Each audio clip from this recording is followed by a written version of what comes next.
എന്താണ് പ്രശ്നമെന്ന് വെച്ചാൽ ഒരിക്കലും ഈ വോട്ടേഴ്സ് ലിസ്റ്റ് എന്ന് പറയുന്ന ഒന്ന് അന്തിമമായിരിക്കുകയില്ല, അപ്ഡേറ്റ് ആയിരിക്കില്ല. എന്താ കാര്യം?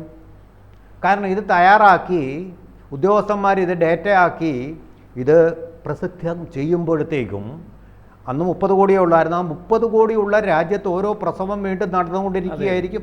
അതനുസരിച്ച് 18 അന്ന് 18 22 വയസ്സുള്ളവർക്ക് വോട്ട് ചെയ്യാൻ പറ്റുമെന്ന് എനിക്ക് തോന്നുന്നു. 1947 18 പിന്നെ ആക്കിയതാണ്.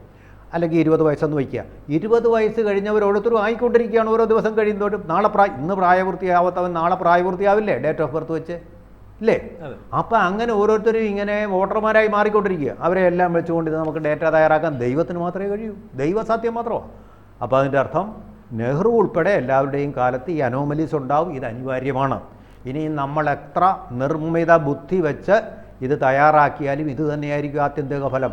കാരണം മാറ്റമെന്ന് പറയുന്നത് പോലെ കാലം പിടിച്ചു നിർത്താൻ പറ്റാത്ത ഒരു പ്രവാഹമാണ്. അതിൻ്റെയാണ് അതിനെ നമ്മുടെ ഇലക്ഷൻ കമ്മീഷനെയൊക്കെ കുറ്റം പെടുത്തുന്നതാണ് വിഡ്ഢിത്തം എന്ന് പറയുന്നത്. അദ്ദേഹം പറഞ്ഞ കാര്യങ്ങളൊക്കെ ശരിയാണ് പറഞ്ഞത്, വസ്തുതാപരമാണ്. അതാ ഇങ്ങനെ മാറി, അതവിടെ മരിച്ച ആളിൻ്റെ പേര് വന്നു എന്നൊക്കെ പറയുന്നത് ആ ഡേറ്റ ഹൈജീൻ്റെ പ്രശ്നമാണ്. അതേ ഡേറ്റ ഹൈജീൻ്റെ സമാനമായ പ്രശ്നമാണ് കേരളത്തിലുള്ളത്. ഏതിലാണ് വന്നിരിക്കുന്നത്? ആധാർ കാർഡിൻ്റെ കാര്യത്തിൽ. അതുകൊണ്ടാണ് ഇലക്ഷൻ കമ്മീഷൻ ഓഫ് ഇന്ത്യ ശക്തമായി പറഞ്ഞത് ആധാർ കാർഡ് 11 രേഖകൾ നിങ്ങൾക്ക് ഹാജരാക്കിയാൽ അതിലേതെങ്കിലും ഒന്നുണ്ടെങ്കിൽ നിങ്ങൾക്ക് വോട്ട് ചെയ്തിട്ട് പോകാം.